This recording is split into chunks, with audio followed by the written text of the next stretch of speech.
So throughout today's session, feel free to ask any questions as we go. You can put them in the chat and Anna Marie will feed them back to me. So feel free to ask any questions as we go. I'm Jayne Duffy. So I've been teaching VCE English for well over 10 years, probably more like 13 years or so.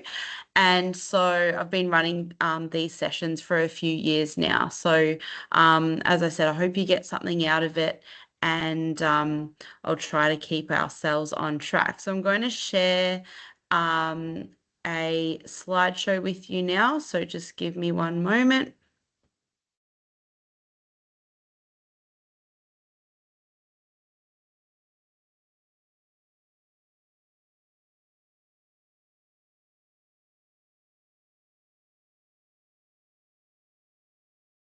Okay, so the contents of this presentation, so basically we're going to start by talking about how you can prepare for the exam, some things you can start thinking about now. I'm sure you're all kind of still in the thick of it in terms of SACs and preparing for all of your SACs, and you're probably not quite thinking yet about the exam, but the sooner you start, the more prepared you'll be. So it is fantastic that you're here tonight to start really thinking about how you can prepare. So preparing for the exam, then what to expect in the exam. I'll keep that part short because I'm sure you kind of already have a fairly strong sense of what you will come up, what you'll be faced with in the exam, the task at hand.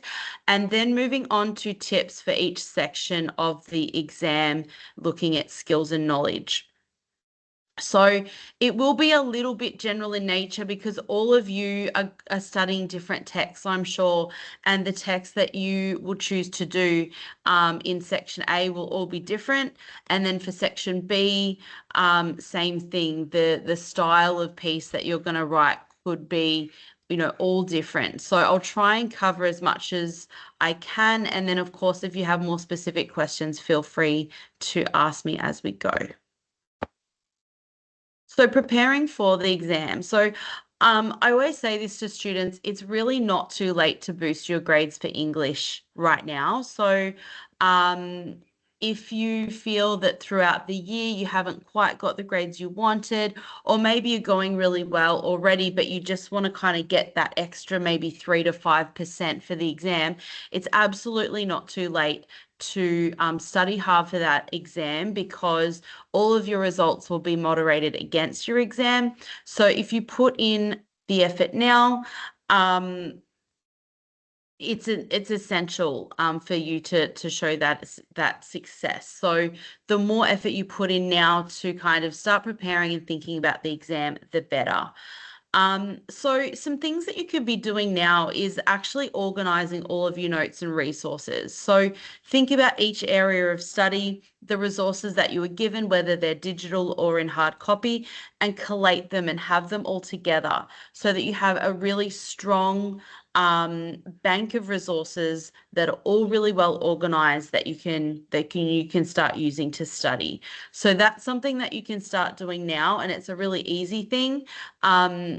So that you can really make sure that you've got all your feedback from each area of study, all your resources, and everything's organized. Consider putting together a poster, flashcards, graphic organizer, or a Lotus diagram for all of the text that you're preparing for section A, including quotes that you're going to memorize.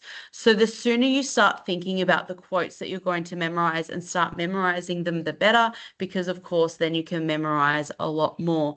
So starting to organize your quotations and think about the types of quotations that you're going to memorize is really important.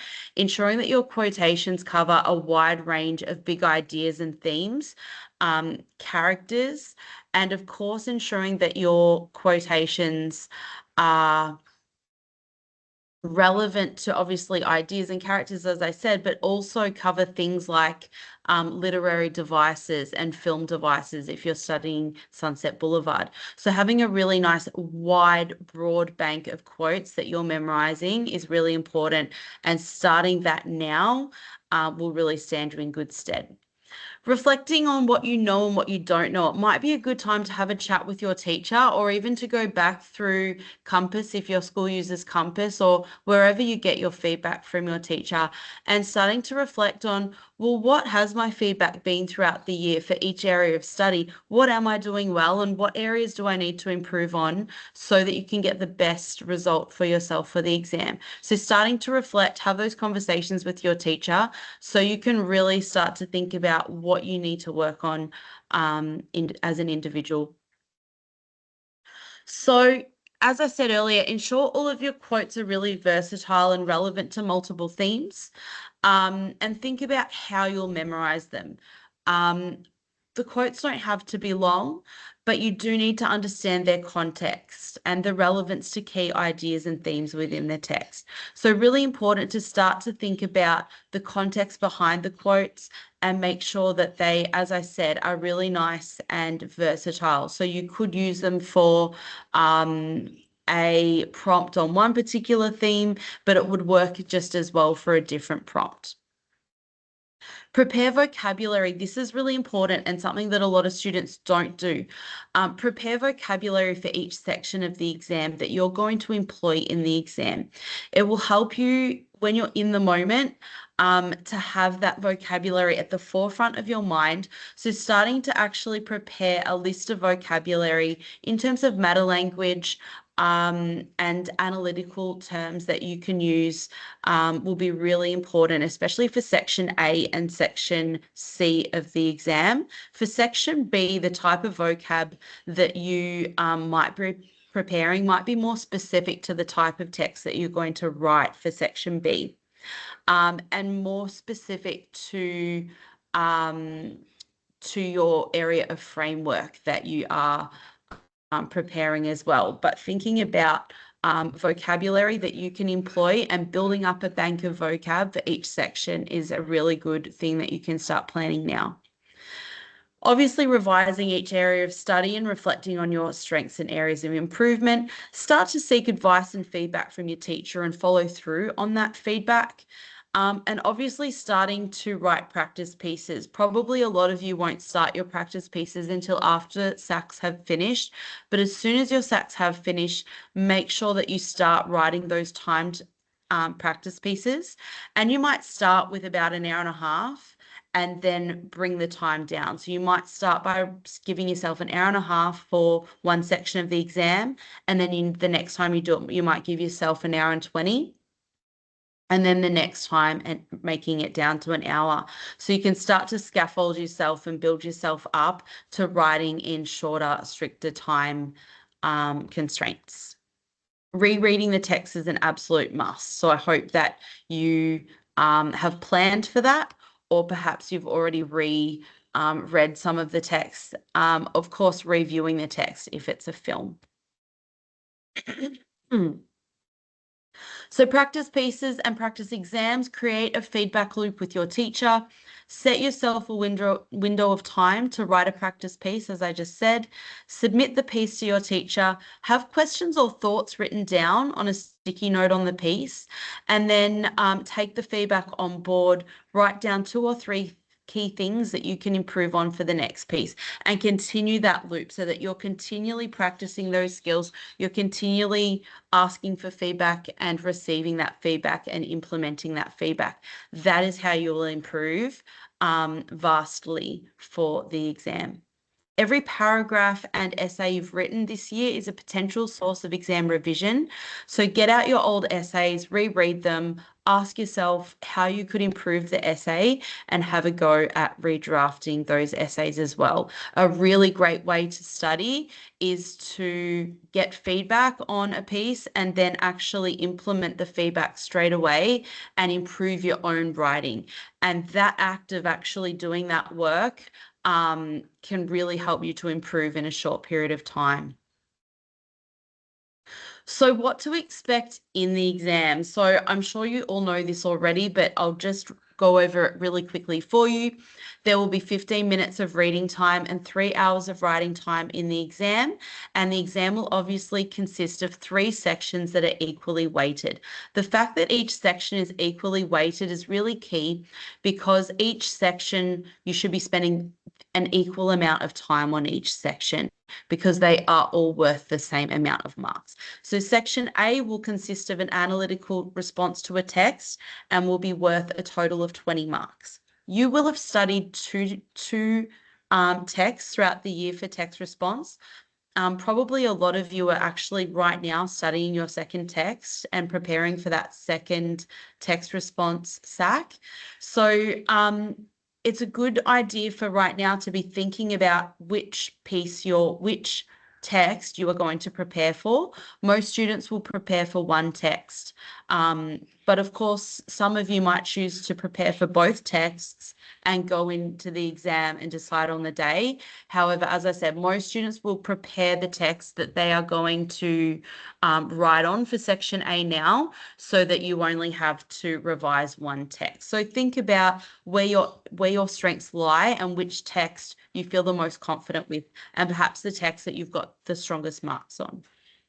Section B will consist of creating a text and will be worth a total of 20 marks. That will obviously be in response to a framework that you've studied throughout the year. Section C will consist of an analysis of argument and language and will be also worth 20 marks. So now I'm going to spend the majority of today giving tips for each section of the exam, focusing on skills and knowledge, but also how you will be assessed for each section. So as I said earlier, if you have any questions as we go, please don't hesitate to ask. So section A. Obviously, you need to understand the prompt or essay question thoroughly. So you need to, obviously, within a really strict time constraint, but you still do need to break down the question, identify keywords, ensure that you understand what it is asking of you.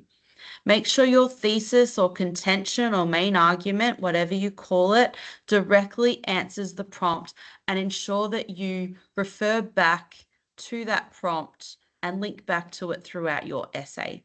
Your topic sentences and links should all be directly relevant to the essay prompt.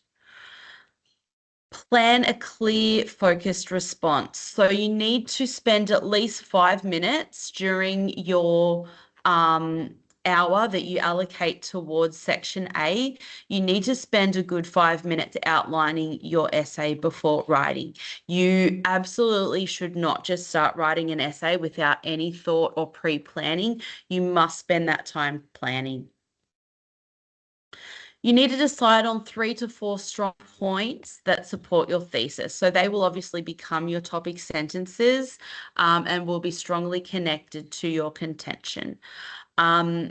It's absolutely vital that you have really clear, strong topic sentences to direct and guide whoever's marking your essay so that they can see those main points. It's really nice and clear. Choose precise quotes and examples to support each point. I'll talk a bit more about evidence later. So I've already talked about topic sentences, so I'm going to move on to quotes and evidence.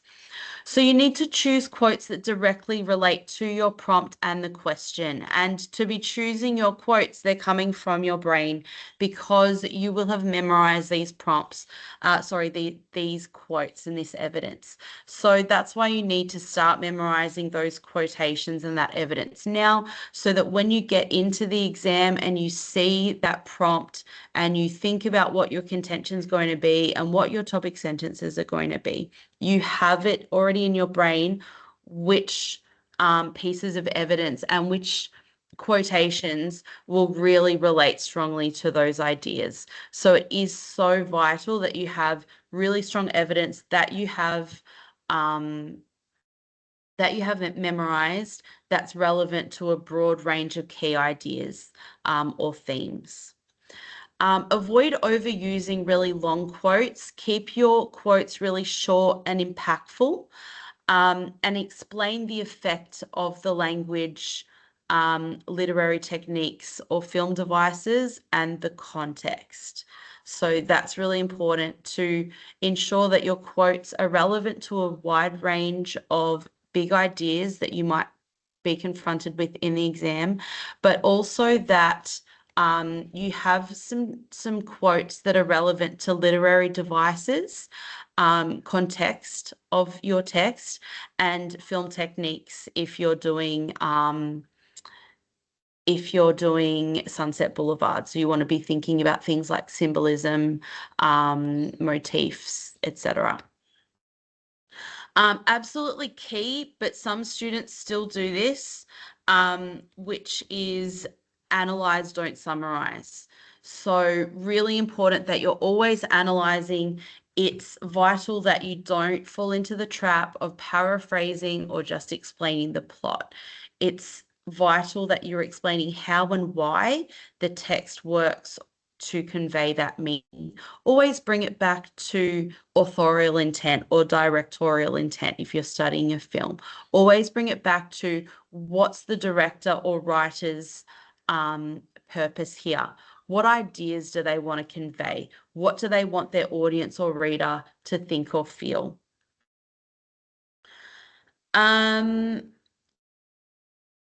Discuss the author's choices. Do not forget about those structural elements of a text, the text construction elements. So, of course, if you're studying a novel or perhaps poetry or a play, you will be ensuring that you're analysing things like language, structure, symbolism, tone, etc. So the higher level responses will always be able to analyze the author or director's structural decisions or literary decisions that they've made and how they've employed those specific techniques for specific purposes to convey ideas, to connect emotionally with perhaps their audience. And of course, connect your analysis back to the essay prompt. You want to use textual language and terminology, so using the correct meta language relevant to your text and relevant to your evidence, and explain the impact of these techniques in terms of the big ideas that they're conveying, and bring it back to authorial intent. Make sure your connections are really sophisticated. Make sure that you're linking back to the big ideas and the social historical context of your text. It's really important to show that you understand this text really well. You understand the world of the text and the context of the text. Show insight by connecting different parts of the text. You may be comparing or contrasting different characters or ideas. Of course, that depends on your text and whether that's appropriate or not. Write with precision and clarity. Avoid any vague or general statements. Always be really specific and confident in your claims, and use varied sentence structures and, of course, a formal register when you're writing your essay. So this is the exam criteria. I'm not going to go into this in too much detail, but it is absolutely vital that you have a really good read of the exam criteria and understand what you will be marked on. Each section of the exam is marked holistically.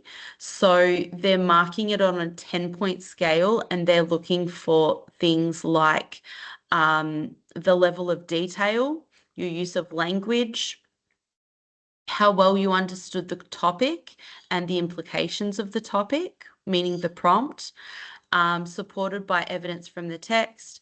And then, of course, how detailed or thoughtful your knowledge of the text is, and your exploration of the ideas, concerns, and values in the text. So your examiner is marking your piece holistically, so you need to kind of ensure that all of those areas of your essay have been thought about and are as strong as possible. So for section A, the lower level responses will just touch on the ideas in the essay prompt or question. It'll use some evidence, but will have limited success in writing a complete essay. For mid-range responses, you will answer the question in a basic manner. It will show a solid knowledge of the text, and a full essay will be completed. Higher level responses will engage with the question or prompt and respond with insightful thought. It will show and demonstrate an interpretation of the text in relation to the essay prompt. It will discuss views and values embedded within the text, ideas and messages, including authorial intent, and it will include an analysis of structural elements of the text. So things like literary devices, structural choices. For example, if your text has perhaps an interesting structure, maybe it's got a non-linear structure or a circular structure, you might be talking about some of those things. You might have a text that is very specific with its genre, like perhaps it's an example of Gothic literature. You might be analysing how the author uses the tropes of that genre for specific impacts or effects. And of course, high level responses are really fluent and expressive. They're very, the students have really thought about their vocabulary and they've planned their vocabulary, and it's very nice and fluent writing. A lot of students will worry, what about my use of grammar and my spelling in the exam? Of course, you're marked on those things, but if everything else is really strong and you have a few errors littered throughout, find their way into your essay, it's not going to mark you down as much as you think. Of course, spend time proofreading as much as you can, but you are in a time constraint situation within the exam, and your examiners will mark it as if it's a draft, if that makes sense. Of course, you want it to be as polished as you can in the time that you have, but if there are a few little errors within it, as long as it is engaging with the prompt, discussing views and values, analyzing structural elements, and it's really nice and fluent and expressive, if there are a few minor errors, it's not going to mark you down to a mid-range, if that makes sense. Okay, so question types. This is really important to think and practice a range of different exam question types for section A. So you need to consider the different types of questions or prompts that you could find on the exam for this section. So discuss is the main one. Discuss is the command word at the end of a essay prompt. There'll be usually there'll be a discuss question. Usually you'll come up against a discuss question. So there'll be a comment about the text, and then the word discuss will be at the end. The other different types of question types are whether or not you agree or to what extent you agree with a premise relevant to the text. Sometimes you will get a question type or a prompt that starts with to what extent, and then it will finish with a statement about the text. And then you also might find some how questions. And how questions is about how an author conveys an idea or how a text achieves a certain thing.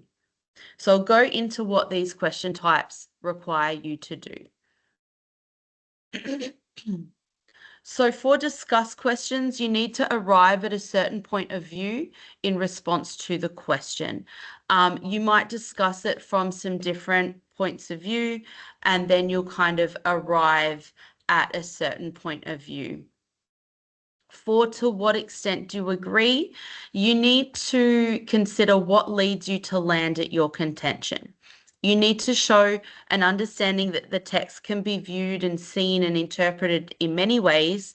So you need to consider how it is that you've come to feel the way you have. So it's really about what leads you to land at your contention. What is it in the text that makes you think that way about it?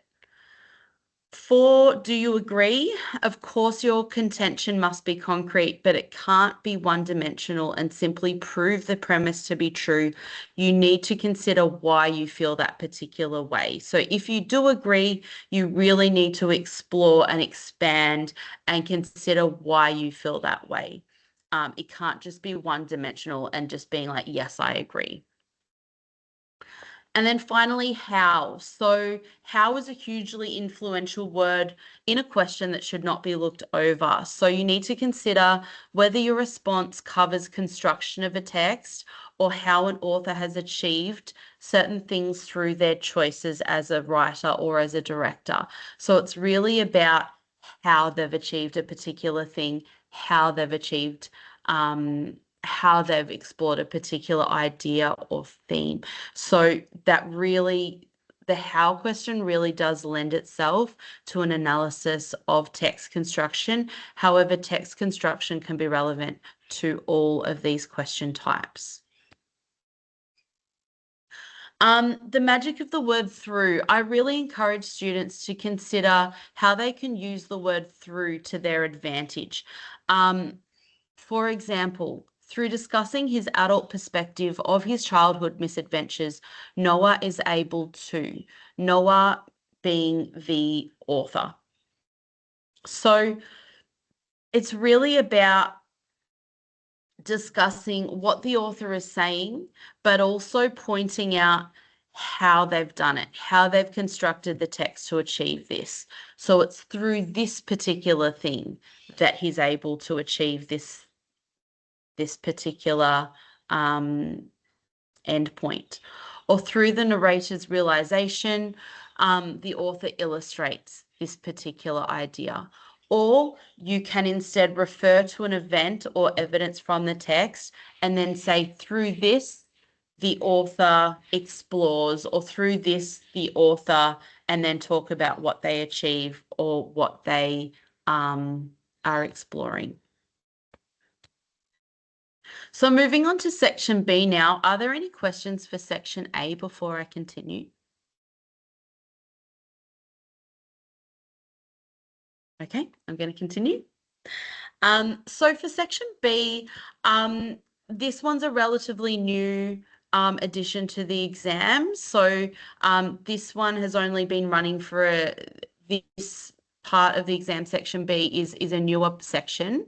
For this section, you need to consider how you're using relevant ideas drawn from one of the framework of ideas, the title provided, and at least one piece of stimulus material. So you need to know your framework of ideas really well. This is one of those ones where you can really go back and start revising your framework now. So whether you were doing protest or play or one of the other frameworks, it's personal journeys perhaps, it's time for you to go back and think about what you actually discussed in your class and the different ways of thinking and exploring your particular framework and the ideas associated with it. And then you need to make sure that you create a cohesive text that connects to a clear purpose and incorporates an appropriate voice. So voice is all about how you write and the voice that comes through your vocabulary and structural choices as a writer. You need to have a really clear purpose, and you need to really think about the form of text that you're going to write in. For many of you, it may be the same form that you chose for your SAC, or for some of you, it might be different. You might feel like, my SAC, I wasn't happy with what I chose, or I wasn't happy with my result. So you might sort of take a step back and go, what else can I produce for section B? I'm absolutely not advocating for planning a whole piece and memorizing it and bringing it into the exam, but I am advocating for thinking about what you could do and how you could approach it and the form of writing that you could adopt. So start thinking about the ideas you could explore, the type of piece that you could write, and think about really working to your strengths as a writer. Like, where do your strengths lie as a writer, and how can you really play into your strengths? You want to use suitable text structures and language features for your form of text or type of text that you're writing within. So you want to really make sure that you know that type of form, whether you're writing a letter or journal entries or an opinion piece or a narrative. You need to really be very completely across how to write that type of text and the language features and structures of that type of text. And of course, fluent expression, including the appropriate use of vocabulary.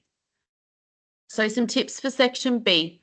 You need to consider how you'll connect meaningfully and thoughtfully to the stimulus, as well as the title and the framework.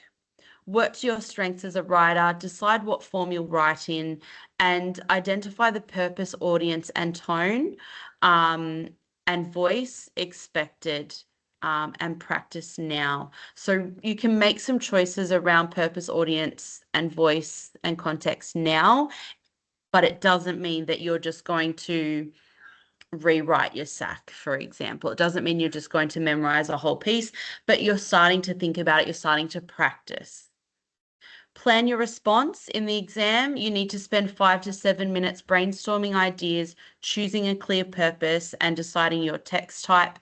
But of course, thinking about how you're going to connect to that title, how you're going to connect to your stimulus, and which stimulus you are going to select.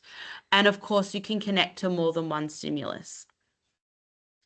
You can actually write on any of the frameworks. It's probably not a good idea to choose a framework that's different to one that you've studied in class, but you can if you want to. So do with that what you want. Engage your audience early in your piece. Really think about how you can create a hook at the beginning of your piece to really engage your audience and grab their attention, and set the tone from the beginning. Use vivid language and techniques appropriate to your chosen form. Use descriptive language, imagery, metaphors, and similes to make your writing vivid and engaging. For persuasive text, rhetorical devices like repetition, rhetorical questions, emotive language, and anecdotes. You can also use metaphors for a persuasive text. That can work really well, as of course, for more creative options. Structure your writing clearly. Make sure that you've got a really clear beginning, middle, and end. For persuasive or argumentative text, organize your ideas logically with clear topic sentences and supporting evidence. Show, don't tell is really important, especially for creative responses or narrative texts. So you want to kind of use specific details and examples to convey emotion and ideas, instead of just telling your audience how your character is feeling. Like, I am scared. You'd be describing your physical reactions or inner thoughts of your character. Explore the inner world of your character if you are writing a creative or a narrative. Use varied sentence structures. Mix short and impactful sentences with longer, more descriptive ones to maintain rhythm and interest, and avoid repetitive sentence structures or cliches. And keep your tone and voice consistent, unless you're making some changes with a specific purpose or intent in mind. So think about what you're saying, be really clear about your purpose and your ideas. Consider how you can use the stimulus and the title to your advantage, and make it really clear that you're linking back to them and connecting back to them throughout your whole piece. Really be deliberate with your language choices, and you can plan and practice the language features and choices that you're going to make in advance, and really think about what makes a piece engaging, especially the form of piece that you are choosing or planning to write in. You must use the title, so think about how you can use the title to your advantage. Think about the features and ideas that you can call upon, and ensure that they would suit a range of different titles and stimulus that you might be provided with in the exam. And of course, practice as much as you can. For this one, again, marked holistically, your examiner will be looking at how detailed or insightful your connections and explorations of the ideas raised by the title and stimulus related to the framework of ideas is. They'll be looking for how coherent and cohesive your text is, and whether it has an explicit and clear purpose and voice. And they'll be looking for your control of language and text structure, the thoughtful and precise and perhaps rich use of vocabulary and language features. Moving on to section C now. Are there any questions on section B? Okay, so for section C, I really recommend doing this section first. I'm sure your teacher will say the same thing, because in your reading time, you'll read section C, so it will be fresh in your mind. So it just makes sense to attack that part of the exam first. Having said that, if you read it and feel stuck, perhaps starting with another section might be a good idea.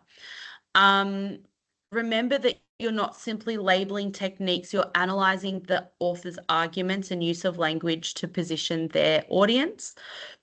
Make sure that you connect the language and the arguments together, and analyze why the writer or speaker has used particular language or persuasive techniques is crucial. You might ask yourself the question, what does the author or speaker for section C, what is the author or speaker, what do they want their audience to think or feel, or perhaps sometimes do if there's a call to action? Or you might ask yourself the question, what is this technique inferring? What is the meaning behind it? What's the suggestion behind it? And I strongly recommend connecting that to the specific argument. Do not provide really general statements around how a technique is intended to impact the audience. Always be very specific about that particular technique within the context of the piece and within the context of the specific argument of that part of the text. Students will be required to analyze the use of arguments and language to persuade an intended audience to share the point of view expressed in an unseen persuasive text. For the purposes of this task, language refers to written and spoken language, and visuals refers to images and graphics. Absolutely essential that you analyze images, graphics, perhaps any formatting that's included. Students are not required to evaluate the relative merits or successes of the arguments. So you are not expected to evaluate. So do not spend any time evaluating, because it's not part of the scope of the task, and it's not in the assessment criteria. So you need to practice annotating pieces, develop your own system for doing this, read and refer back to the background information, Don't forget to analyze the visual aspects of the given text, whether it's a heading, a graphic, a table, a photograph, cartoon, a slide, or even just specific formatting choices. There could be some subheadings. There could be something that's in bolded and underlined. There could be perhaps a border that contains some imagery or something like that. So do not forget to analyze any visual choices that you find in this piece. And it's absolutely essential that you use your dictionary for this section and use it in the reading time. You can read your dictionary during the reading time. So if you come across anything that you don't quite understand or any words that you don't understand, spend your reading time defining and understanding these words. So some tips for section C. So read the text carefully, identify the main claim or thesis of the argument, highlight any key supporting points and evidence used by the author. Understand the purpose and the audience and ask what the author is trying to persuade or convince the audience of. I always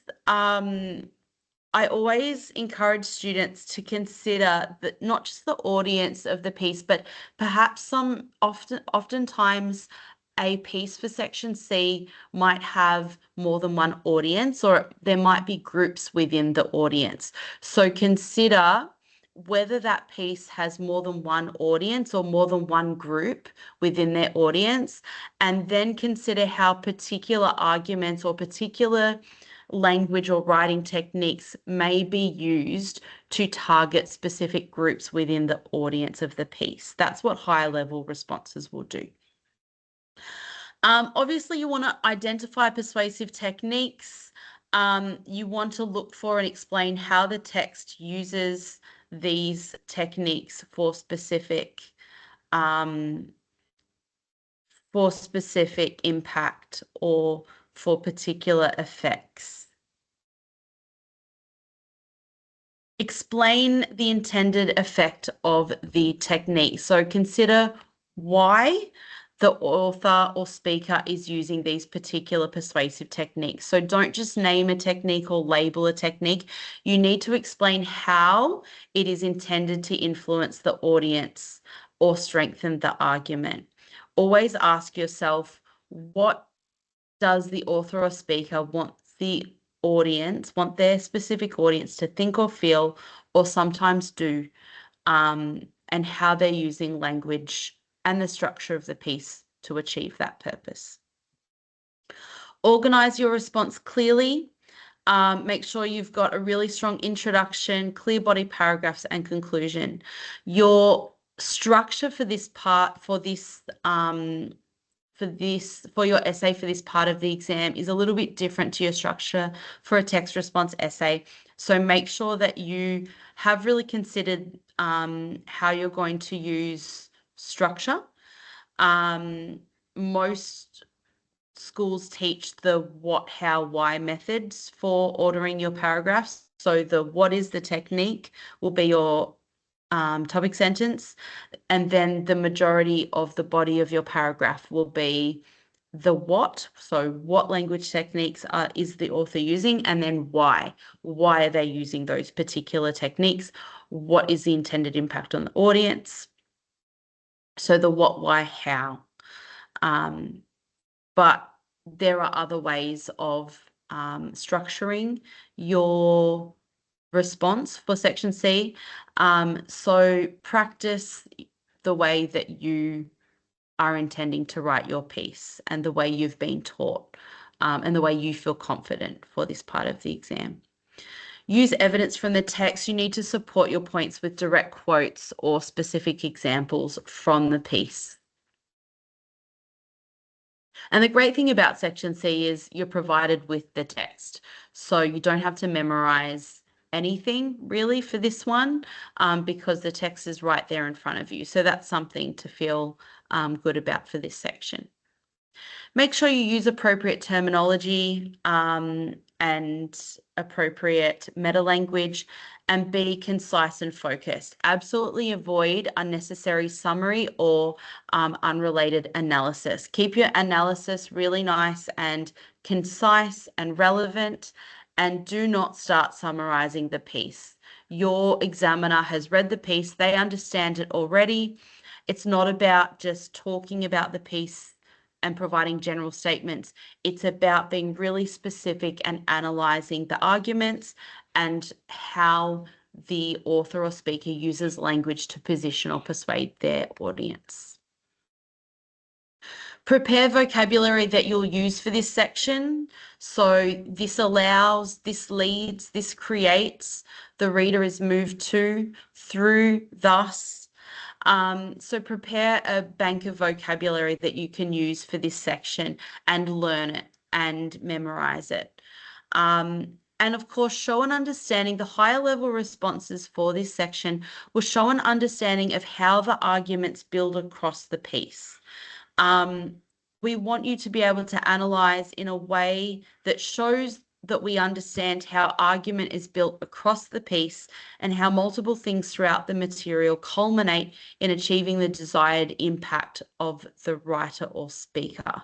So really important that you consider how the writer or speaker has made specific choices to structure their piece in a way that takes their audience on a journey, how the arguments build on from one another or follow on from one another.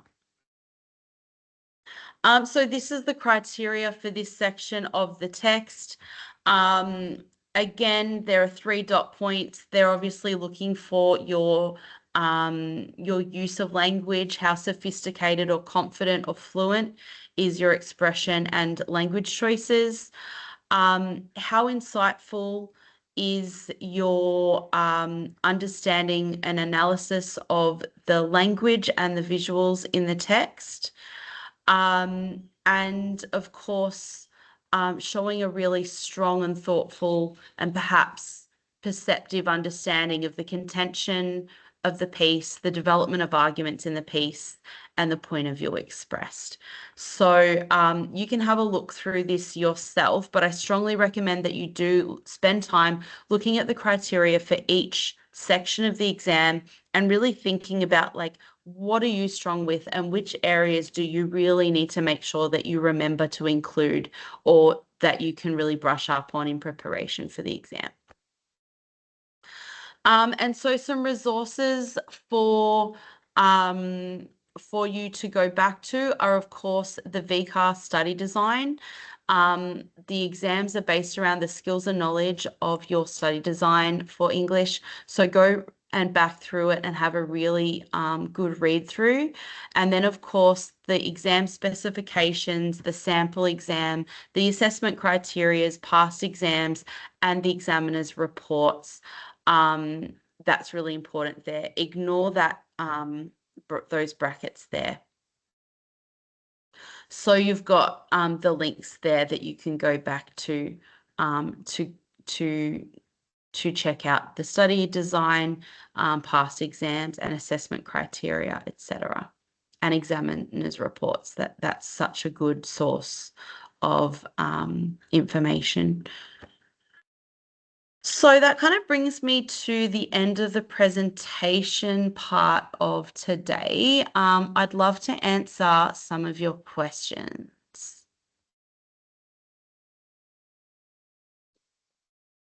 Jayne, we've got some dots typing in the chat, so I think we'll have some questions in a second. Beautiful.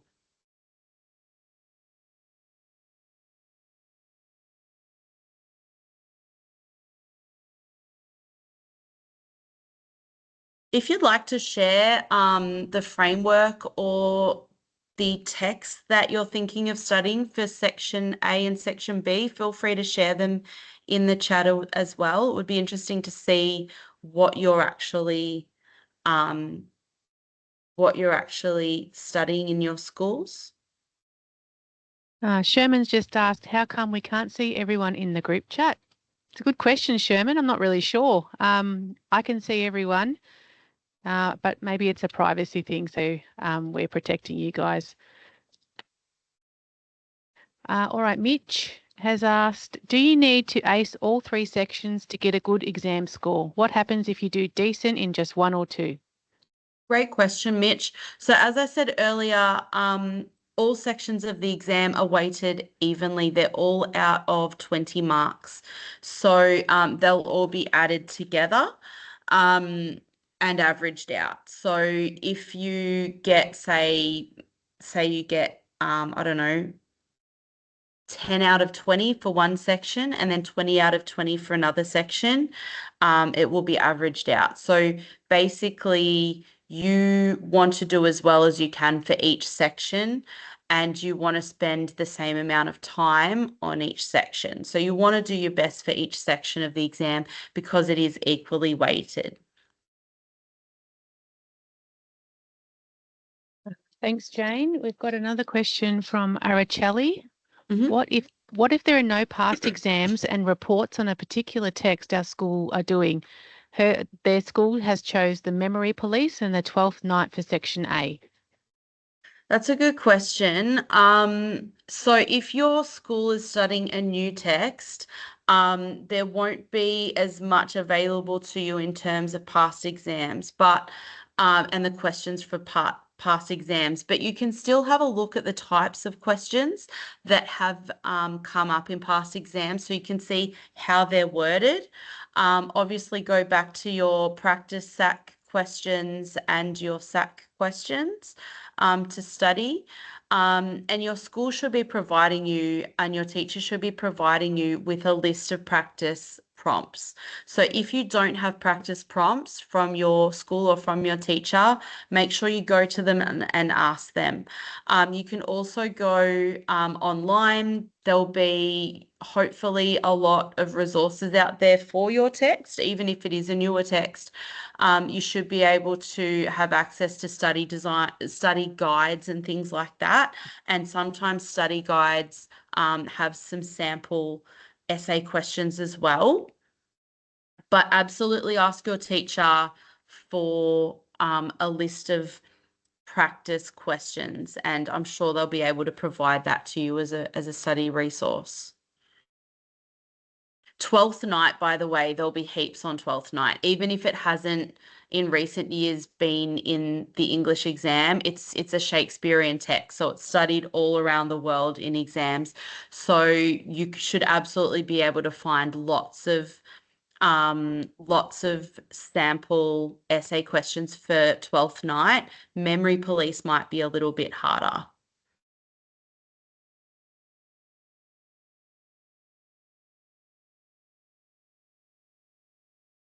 I don't have any other questions. I've just got Sherman is just asking about the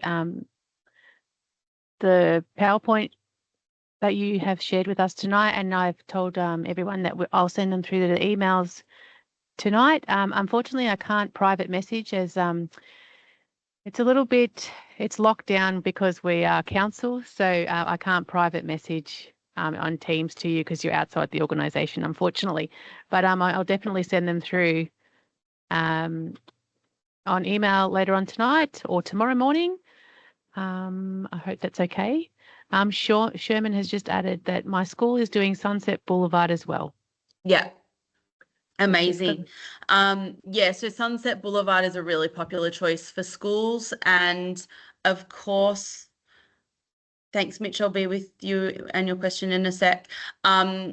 Really important for any film text that you are analyzing film devices. So you absolutely should be analyzing symbolism, visuals, so things like mise en scène, acting, um, specific camera shots and framing, really important there. The other good tip for Sunset Boulevard is that it is a film noir. So, and it uses the director uses a lot of tropes of film noir. So that's something that you can actually analyze, how the director uses specific tropes of film noir through to convey or highlight specific ideas relevant to the film. So analyzing film noir is a really good tip for Sunset Boulevard, but absolutely essential that you are analyzing the visual aspects as well as things like editing, sound. Really, really important there. You've got a lot of characters that are you've got the juxtaposition of really contrasting characters as well in Sunset Boulevard. So that's something to consider. And just ensuring you've got a range of quotes for this text. But for Sunset Boulevard, memorizing film devices and visuals and sound and it's not just going to be quotes that you're analyzing. So absolutely essential for a film text to be analyzing those aspects. Same with anyone who's is anyone studying a play? Is anyone studying? Well, we've had 12th Night, but if anyone's studying Rainbow's End, absolutely essential that you are analyzing symbolism, stage directions, and the text construction. Sorry, Mitch, I forgot to go to your question. Would it be helpful to signpost arguments or not in the intro? Absolutely. If you're talking about section A, absolutely, you should be introducing your main arguments in your introduction. But you need to do it in a way that's fluent and expressive and not in a way that's just listing things that you're going to be talking about, and not in a way where it's really stilted and awkward to read.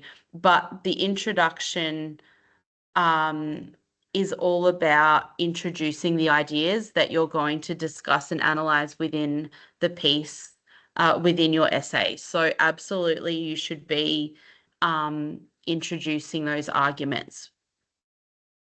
Yeah.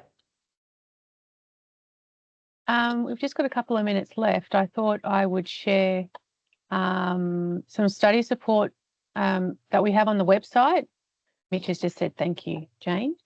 We're currently running study havens at the libraries. We're doing that up until the end of the year, up until the end of exams.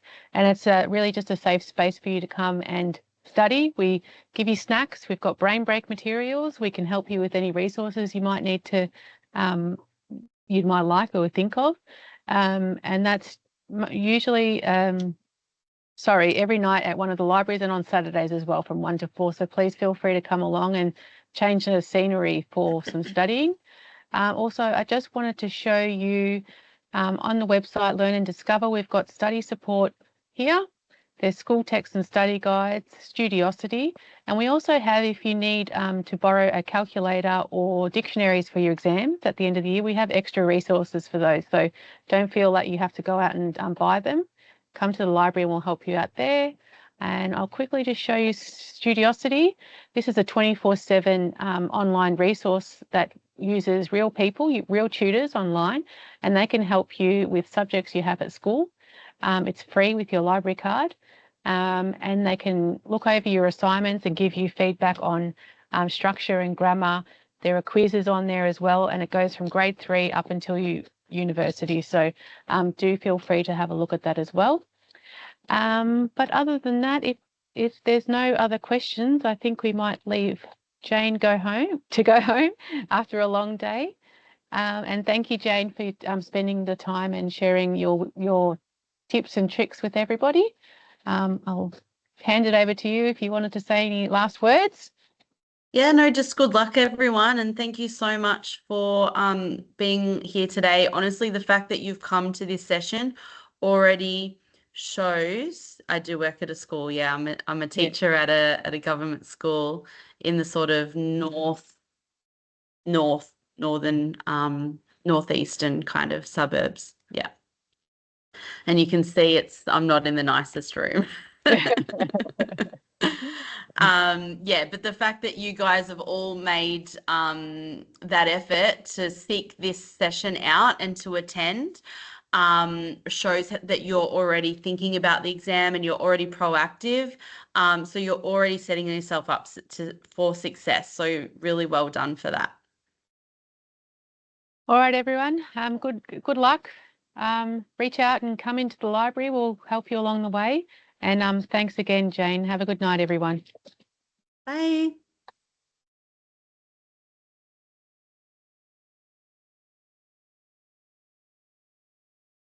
Okay.